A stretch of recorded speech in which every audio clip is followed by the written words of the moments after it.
আজ বিশ্বকবি রবীন্দ্রনাথ ঠাকুরের জন্মদিন।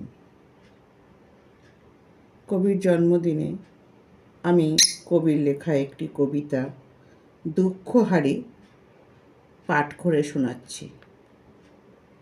মনে করো তুমি থাকবে ঘরে, আমি যেন যাব দেশান্তরে।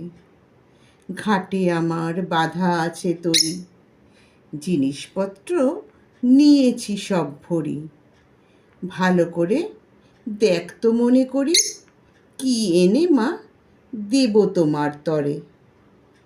চাস কি মা তুই এত এত সোনা, সোনার দেশে করবো আনাগোনা।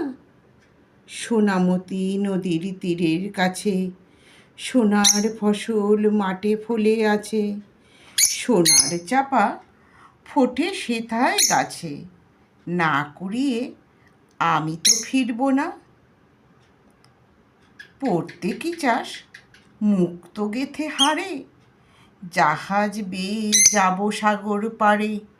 সেখানে মা সকাল বেলা হলে ফুলের পরে মুক্তগুলি দোলে। টুপটুপিয়ে পরে ঘাসের কোলে, যত পারি আনবো ভারে ভারে।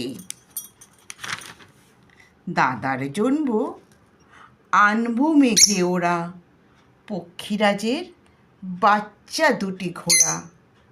বাবার জন্য আনবো আমি তুলে কনকলতার চারা অনেকগুলি।